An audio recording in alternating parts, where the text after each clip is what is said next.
তোমায় পাওয়ার আশায়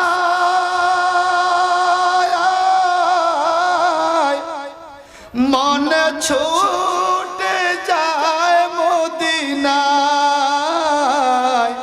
এই আশিকে দিদার দাও না,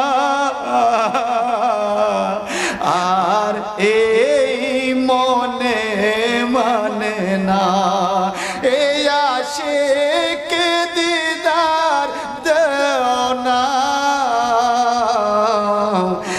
আর এই মনে মানে না। হে রাসূল তোমায় ভালোবাসি অন্তরে শুধু মুখে নয়, জান্নাতের আশায় নয় হে রাসূল, জাহান্নাম কে ডরি না। ঠিক কি না? কবে জানি আমি মরে যাই, আপন বলতে আমার কেহ নাই। ঠিক কি না? বিবি আমার আপন যতক্ষণ নিঃশ্বাস আছে, মা আমার আপন যতক্ষণ নিঃশ্বাস আছে, ছেলে মেয়ে আমার আপন যতক্ষণ টাকা পয়সা আছে, নিঃশ্বাসটা চলে গেলে আমার গায়ের জামাটাও আমার আপন না। আপন নবী মুহাম্মাদুর রাসূলুল্লাহ। আল্লাহু আকবার। আরো জোরে মনে রাখবেন, পৃথিবীর মানুষের সাথে ভালোবাসার সম্পর্ক করবেন, হৃদয় দিয়ে ভালোবাসবেন, প্রেমের বন্ধন অনেক মজবুত করবেন। অনেক থেকে শুন হইলে প্রেম শেষ, কথা কয় না। ব্রেক ব্রেক ব্রেক, আমি ব্রেক করছি। কি কয়? ব্রেক আপ আমি জীবনে করি নাই, ওটা জানে। ব্রেক আপ, তোমার সাথে আর সম্পর্ক নাই। আমার নবীজি বলেন, আমি যাকে একবার ভালোবেসে ফেলেছি, কোন ব্রেকআপ নাই, কোন ব্রেকআপ নাই। যে আমাকে ভালোবাসে, আমি যাকে ভালোবাসি, আমি নবী যাই জান্নাতে থাকবো, সে আমার সাথে থাকবে। একটি প্রমাণ দিতে হয়, নবীজির খাদেম হযরত সাওবান রাদিয়াল্লাহু তাআলা, সুবহানাল্লাহ সুবহানাল্লাহ, নবী গো আমাকে কিছু কি বলবেন? নবী বলেন, তুমি চলে যাও, আমার খাদেম লাগবে না। সুবহানাল্লাহ। মনটা খারাপ হয়ে গেছে, খাদেম লাগবে না। কে? হ্যাঁ নিয়ে আসেন তো, আমি তো আর 10 মিনিট আগে ছাড়ার কথা। প্রধান বক্তা হুজুরকে নিয়ে আসেন, আল্লাহ কবুল করুক, আমিন বলেন।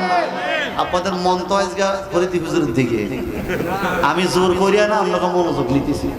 সবকিছু জোর করে পাওয়া যায়, ভালোবাসা জোর করে পাওয়া।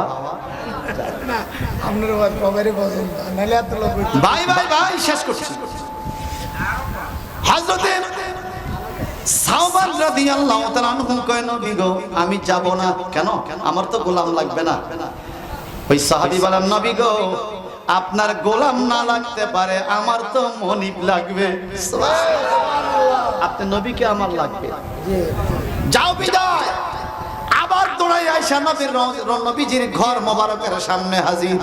তোমাকে না বলছি আমার গোলাম লাগবে না, কেন আসছো? নবী গো আপনার গোলাম না লাগতে পারে, আমার তো নবী লাগবে। একটু জবানটা বড় করে কোন, আমাদের নবী লাগে কিনা? সবাই কোন নবী লাগবে কিনা? যদি কোনো বাহাদুর বলেন আমার নবী দরকার না, নবী ছাড়া পার হয়ে যাবো, আপনার জাহান্নাম অবধারিত। ঠিক কিনা? নবীজি গো আমি কোন দিকে যাব? আপনি যদি বিদায় দেন আমার মন ভালো লাগবে না। বলে যাও, তুমি জান্নাত পাওয়ার জন্যই তো এমন করো, যাও তুমি জান্নাতে। সুবহানাল্লাহ সুবহানাল্লাহ। আচ্ছা আমার ঘরের টাকা আপনি কি জীবন ভাইকে দিতে পারবেন? যে মিয়া হুজুরের ফকরের টাকা আমি জীবন ভাই দিতে পারবেন? আপনি কোনটা পারবেন? যেখানে আপনার ক্ষমতা আছে, আপনার টাকা আপনি দিতে পারবেন। আমার নবী বলে আবু বকর জান্নাতি, ওমর জান্নাতি, ওসমান জান্নাতি, আলী জান্নাতি। সুবহানাল্লাহ, সুবহানাল্লাহ। ফাতেমাতুজ জোহরা সাইয়্যিদাতুন নিসা মিন আহলিল জান্নাহ, আল হাসান ওয়াল হুসাইন সাইয়্যিদুশ শাবাব মিন আহলিল জান্নাহ। আমার নবী জান্নাত দিচ্ছে, আমার নবী জান্নাত দিচ্ছে কেন? রওজা পাকে গিয়ে দেখলাম নবীর নাম লেখা আছে সাহিবুল জান্নাহ। আমার নবী জান্নাতের মালিক। সুবহানাল্লাহ, আল্লাহু তাকবীর, আল্লাহু আকবার, আল্লাহু রিসালাত, ইয়া রাসূলুল্লাহ, আহলে সুন্নাত ওয়াল জামাত, জিন্দাবাদ, জিন্দাবাদ। মুফতি আবুল হাসেম সাহেব আজে সাহেব, জিন্দাবাদ। নবী আমার নবীকে জান্নাতের মালিক বানাইছে কে? আল্লাহ। আর হিংসা করে মোল্লা। আল্লাহ কামড়াইছে বললা, কামড়াইছে নি? আমার নবীকে বেহেশতের মালিক, হাউজে কাউসারের মালিক বানাইছে কে? হিংসা করে? তুমি হিংসা করি লাভ কি? নিজের আমল না ধ্বংস হয়, ঠিক কি না? মেনে যাও, মেনে যাও, তোমার লাভ হবে। তোমার মতো কোটি কোটি মুনবি যদি আমার নবীর দুরূদ না পড়ো, আমার আল্লাহ তো নিজেই পড়ছে। আমরা কেউ না পড়লে কি রাসূল পাকের কোনো লস হবে? না। আমার আল্লাহ নিজেই নবীর উপর দুরূদ পড়ছে কিনা? একা নাকি ফেরেশতারা সহ? হুজুরদেরকে বাড়িতে দাওয়াত দিলে কি পড়ে? ইন্নাল্লাহা ওয়া মালাইকাতাহু ইউসাল্লুনা আলান নবী। নিশ্চয়ই আল্লাহ এবং আল্লাহর ফেরেশতারা নবীর উপর দুরূদ পড়তেছে। সুবহানাল্লাহ। ইউসাল্লুনা মানে পড়ে নাই, চলছে, বিরতি নাই, পড়তেছে, পড়তে থাকবে। ওয়াসাল্লিমু তাসলিমা। আল্লাহ বলে হে ঈমানদারগণ, তোমরাও দুরূদ পড়ো আর আমার নবীকে শ্রদ্ধা ভরে সম্মান করে সালাম দাও। সুবহানাল্লাহ। আর জোরে জোরে বলবেন না সুবহানাল্লাহ? সুবহানাল্লাহ। যাও এ সাওবান, তুমি জান্নাতি, তোমাকে জান্নাতি করে দিলাম, যাও। তাহলে এবার বলেন আমার নবী জান্নাতি করতে পারে কি পারে না? সবে পারে কি না? হযরত সাওবান খুশি হয়ে গেল, বাড়িতে চলে গেল। আবার দৌড়ে আসছে, আবার তুমি কেন আসলা? আমি তো বলছি আমার গোলাম লাগবে না, তুমি আবার আসছো, তোমার জান্নাতি বানিয়ে দিছি, এখন আবার কেন আসলা? কেন নবীজি গো, আপনার খেদমত করতে করতে আপনার প্রেমের এত পাগল আমি হয়ে গেছি। আমি চিন্তায় পড়ে গেলাম আপনি কোন জান্নাতে থাকবেন আর আমি কোন জান্নাতে থাকবো। মনিবার গোলাম তো কোনোদিন এক রুমে ঘুমায় না, এক রুমে ঘুমায় না। মনিব ঘুমায় এক খাটে, গোলাম ঘুমায় আর এক খাটে। যোগ্যতা নাই তো মনিবের সাথে কেন ঘুমাই? হে আমার মনিব, যদি বলে রাসূল পাককে মনিব বলতে শারিক হয়ে গেছে, মনিব তো আল্লাহ। তাহলে আপনি যে দুরূদ শরীফ পড়েন, আল্লাহুম্মা সাল্লি আলা সাইয়্যিদিনা মাওলানা মুহাম্মদ, এই মাওলানা মানে মনিব, অভিভাবক, গার্ডিয়ান। সুবহানাল্লাহ, সুবহানাল্লাহ। হুজুর রে মাওলানা কোননি? হুজুর হলো সমাজের অভিভাবক।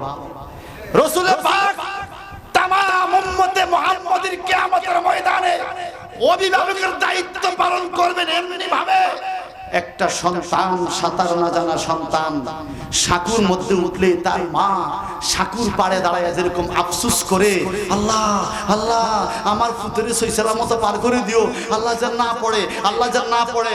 আমার নবীজি বলেন আমার উম্মত যখন কিয়ামতের ময়দানে ফুলসরাতে পা রাখবে, আমি ফুলসরাতের উপর দাঁড়িয়ে বলবো ইয়া রাব্বি সাল্লিম, ইয়া রাব্বি সাল্লিম সাল্লিম।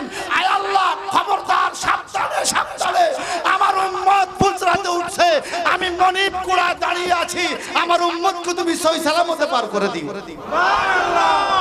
একজন মা যত পেরেশানি করে সন্তানের জন্য, বিপদে পড়লে আমার নবী আরো বেশি, কোটি কোটি গুণ বেশি পেরেশানি উম্মতের জন্য করে। সুবহানাল্লাহ। হযরত সাওবান ডেকে বলে নবী গো, আমি চিন্তা করে গেলাম মনিবার গোলাম তো কোনোদিন এক জান্নাতে থাকে না, আপনি যদি আমাকে আরেক জান্নাত দেন, আপনি যদি ভিন্ন কোন জান্নাতে থাকেন, ওই বেহেশতটাও আমার কাছে ভালো লাগবে না, কারণ ওখানে তো আমি আপনি নবীকে দেখতে পাবো না। নবী গো, আমি এই জান্নাত চাই না, আমি আপনার দরবারে পড়ে থাকবো, আমার এই বেহেশত দরকার নাই। নবী নায়িকা বলে আশিক রে যা যা, প্রেম যেহেতু করছস মন দিয়ে করছস, প্রেমের প্রতিদান দিতে হবে। তুমি যাও, চলে যাও, আমি ঘোষণা দিলাম আমি যেই জান্নাতে থাকবো আমার আশিক সেই জান্নাতে থাকবে। আরো চিৎকার দিই, সুবহানাল্লাহ।